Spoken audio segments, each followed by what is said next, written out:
دیگر محافظوں کے ساتھ میں بھی چوکس تھا۔ جرمن لیوگر میرے ہاتھ میں مچل رہا تھا۔ میں کچن کے قریب ایک برف سے لدے دیودار کے درخت کے نیچے کھڑا تھا کہ اچانک میری چھٹے حصے نے الارم بجایا۔ نصف پل میں نے ایک سایہ سا کچن کی چھت کی طرف لپکتے دیکھا تھا۔ میں نے برق رفتاری سے زکند بھری کچن کی دیوار کے ساتھ ہی بغیر چھت والے عارضی واش روم کی 5.5 فٹ اونچی دیوار تھی۔ میرا پاؤں لحظے بھر کے لیے اس دیوار کے اوپری حصے پر ٹکا۔ وہاں پر قدم جما کر اگلے ہی پل میں کچن کی مخروطی چھت پر تھا۔ چھت پر واقعی کوئی تھا۔ مخروطی چھت پر پاؤں جمانا آسان نہیں تھا۔ برف کے انعکاس میں نے اس سیاپوش کو دیکھا جو توپ سے نکلے ہوئے گولے کی مانند میری طرف لپکا تھا۔ میری انگلی ٹریگر پر رہ گئی۔ قد و قامت سے مجھے اندازہ ہو گیا کہ وہ کوئی لڑکی ہے، اور وہ لی کے علاوہ اور ہو بھی کون سکتی تھی۔ میں نے بمشکل خود کو اس کی زد میں آنے سے بچایا۔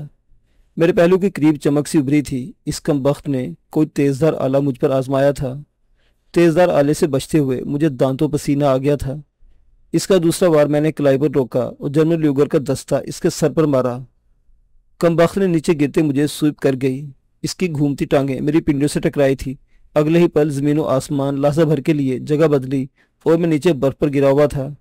اٹھنے میں نے بھی لمحہ ضائع نہیں کیا، مگر لی غائب تھی۔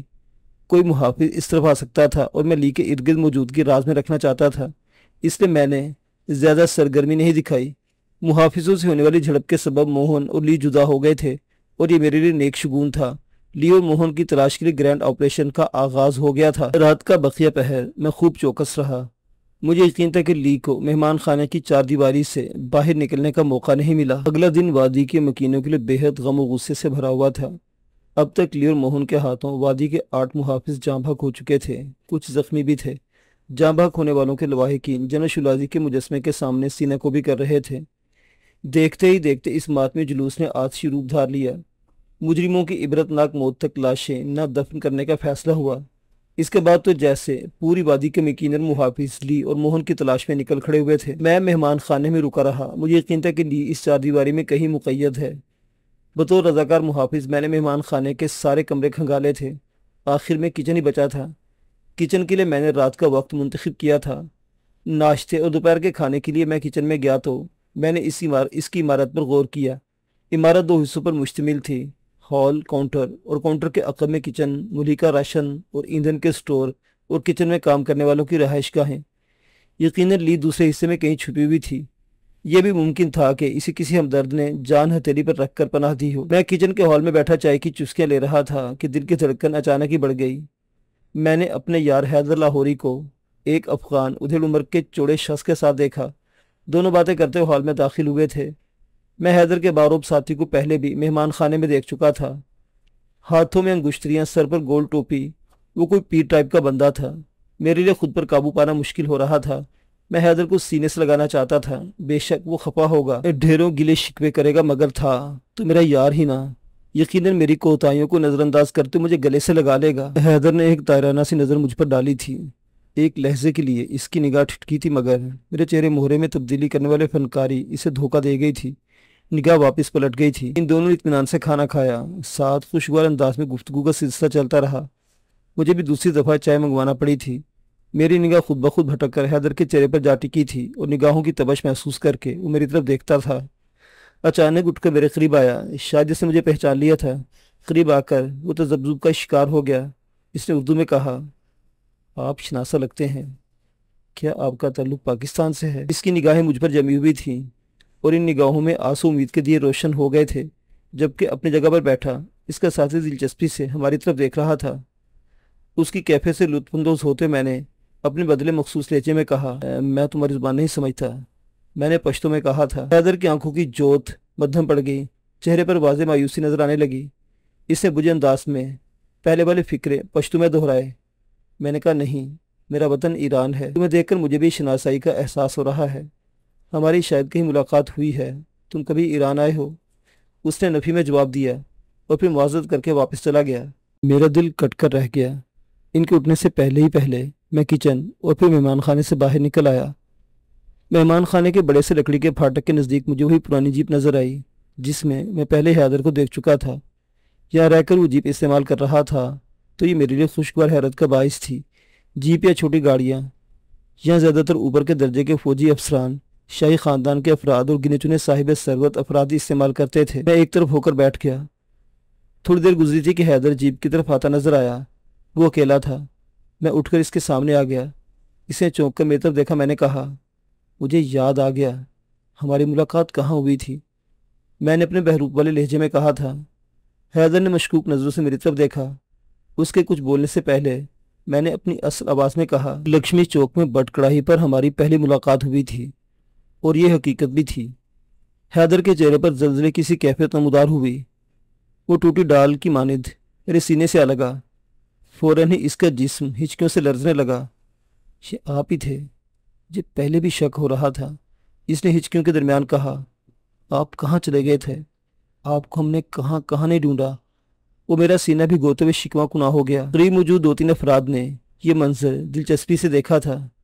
میں نے اس کے کان کے قریب سرگوشی کی، میرا بہروپ بچا رہنے دو، خود کو سنبھالو، کہیں اطمینان سے بیٹھ کر باتیں کرتے ہیں۔ حیدر نے ہمیشہ کی طرح میری بات کو اہمیت دی۔ اس نے فوراً ہی اپنی آستینوں سے منہ صاف کیا، مفلر چہرے کی گرد لپیٹا، اور ہم جیپ میں بیٹھ کر مہمان خانے سے باہر نکل آئے۔ حیدر ایک فوجی چھاؤنی میں مقیم تھا۔ ہم ایک لکڑی کے کیبن میں بیٹھ چکے تو پہلے میری باری تھی۔ ماضی سے یکسر منہ موڑ لینے کے فیصلے کو میں نے اپنے تمام تر جذبات و احساسات کے ساتھ بیان کیا۔ حیدر کا دل تو صاف ہو گیا، مگر یہ گلہ برقرار رہا کہ میں نے اس فیصلے میں اسے کیوں شامل نہیں کیا۔ میرے ساتھ وہ بھی ملک چھوڑ دیتا۔ میں نے ہاتھ باندھ کر معافی مانگی تو وہ میرے بندے ہاتھ تھام کر پھر رونے لگا۔ میں نے ایک دفعہ پھر اسے سینے سے لگا لیا۔ ساتھ ہی میں نے اسے وادی موت میں وارد ہونے کی وجہ اور مجبوری بھی بتا دی۔ جذباتی ریلا گزر گیا تو حیدر نے اپنے حالات و واقعات بتانا شروع کر دیے۔ میرے اچانک ہی منظر سے غائب ہونے کی وجہ سے حیدر سمیت سبھی چاہنے والے پریشان ہو گئے تھے۔ نازو کی فیملی بھی غائب تھی۔ پہلے تو انہوں نے کسی دشمن کی کارستانی جانا، مگر پاکستان سے رخصت ہوتے ہوئے میں نے گل نواز کے ایڈریس پر جو آخری خط پوسٹ کیا تھا، اس کے ملتے ہی یہ بات کھل گئی تھی کہ میں اپنی مرضی سے غائب ہوا ہوں۔ پھر بھی انہوں نے پاکستان اور افغانستان کے طول و عرض میں مجھے ڈھونڈنے کی ہر ممکن کوشش کی تھی۔ اس دوران موہن ٹھاکر شعلہ جوالا بن کر پاکستان میں میرے چاہنے والوں پر چڑھ دوڑا۔ مجھ تک پہنچنے کی اس نے ہر ممکن کوشش کی، مگر کامیاب نہ ہو سکا۔ حیدر چھلا چھانٹ تھا، اس کے لیے منظر سے غائب ہونا آسان تھا۔ جب اسے خبر ملی کہ موہن ٹھاکر نے گل نواز کو گاڑی میں بند کر کے زندہ جلا دیا ہے تو اس نے موہن کو جہنم واصل کرنے کی قسم کھا لی۔ کسی وجہ سے موہن کو اچانک ہی انڈیا واپس لوٹنا پڑا۔ اس کے تعاقب میں حیدر جب انڈیا پہنچا تو موہن وہاں سے وادی موت کے لیے روانہ ہو چکا تھا۔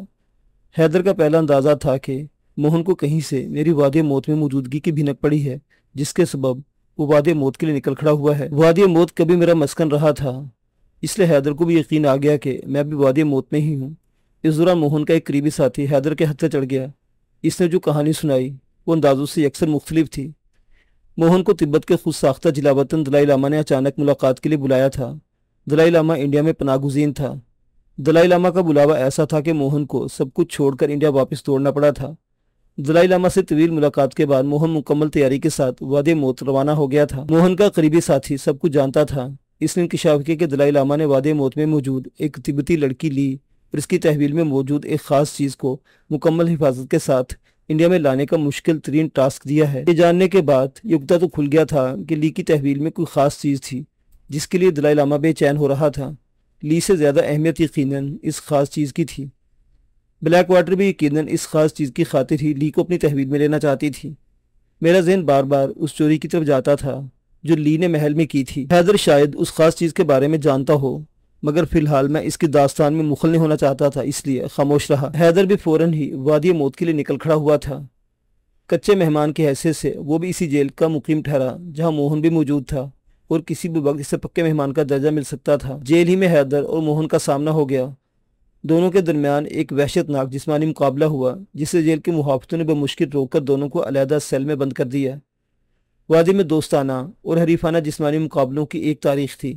جسمانی مقابلوں کو ایک طرح سے وادی کے قومی کھیل کا درجہ حاصل تھا۔ موہن اور حیدر کی صلاحیت نے سبھی کو بے حد متاثر کیا تھا۔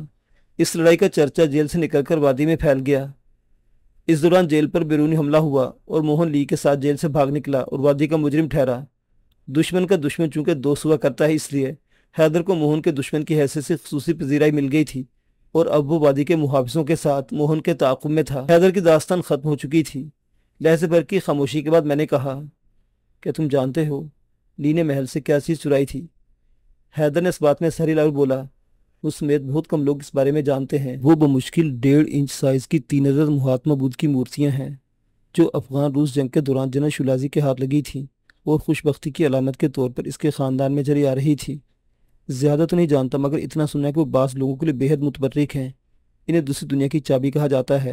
شاید ان مورتیوں کی کوئی باقاعدہ تاریخ بھی ہے۔ عزت ماولادی میر ان مورتیوں کی چوری کے سبب بے حد افسردہ ہے اور شاید بیمار بھی ہیں۔ سارا کھیل میری سمجھ میں آ گیا تھا۔ یہ قیمتی ترین نوادرات کی کہانی تھی۔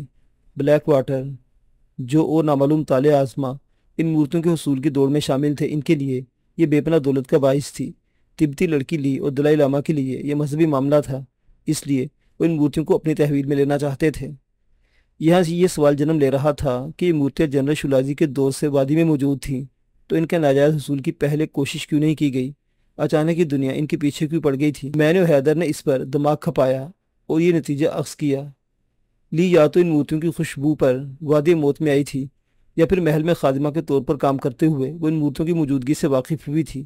اسے کسی ذریعے بیرون دنیا میں اپنے لوگوں تک ان مورتیوں کی خبر پہنچائی جو لیک ہو گئی تھی۔ یہی مفروضہ دل کو لگتا تھا۔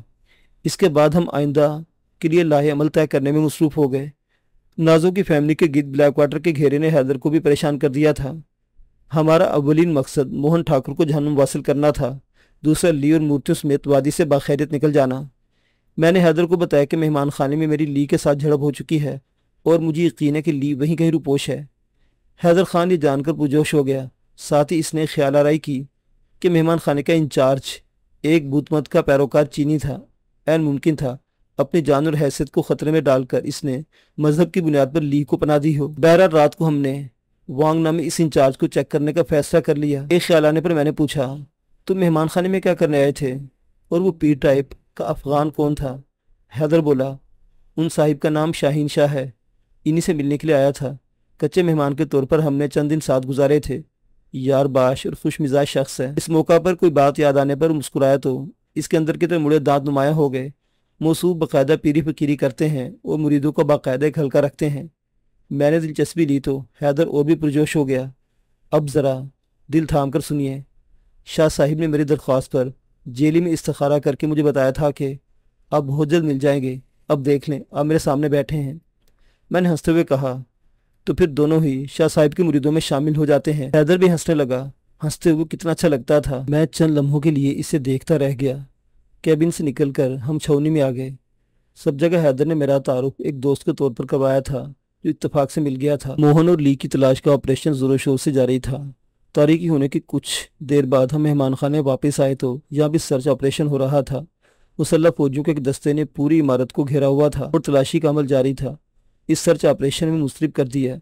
اگر لی باقی چاردیواری میں مقید تھی تو اس کا پکڑا جانا یقینی تھا۔ موہن کا بھی کچھ پتہ نہیں تھا۔ چند کارکنوں نے اس سے ملتے جلتے حلیے کے ایک شخص کو اسٹیل مل کے عقب میں دیکھا تھا۔ فوج نے اس پورے علاقے کو گھیر رکھا تھا۔ وہ دشوار گزار پہاڑی علاقہ تھا اور وہاں سرچ آپریشن کوئی آسان کام نہیں تھا۔ مہمان خانے میں تلاشی کا عمل مکمل ہو گیا، کچھ بھی ہاتھ نہیں آیا۔ اطمینان کے ساتھ ہمیں مایوسی بھی ہوئی، لی شاید مہمان خانے سے بھی نکلنے میں کامیاب ہو گئی تھی۔ رات کو حیدر میرے پاس سے رک گیا تھا۔ رات کے کھانے پر حیدر نے وانگ نامی چینی کی طرف میری توجہ مبذول کرائی۔ وہ 60 سال سے زائد عمر کا مگر بھرپور صحت مند اور چست نظر آتا تھا۔ چھوٹی چھوٹی آنکھیں لٹکی ہوئی سفید بھوموں کے نیچے دب گئی تھی۔ دبلا پتلا جسم، زرد رنگت، آنکھوں پر قریب کی نظر کا چشمہ لگائے وہ ایک رجسٹر میں کچھ اندراج کر رہا تھا۔ کھانے کے بعد ہم اپنے کمرے میں آ گئے اور باتوں کا ایک نہ ختم ہونے والا سلسلہ شروع ہو گیا جو رات گہری ہونے تک جاری رہا۔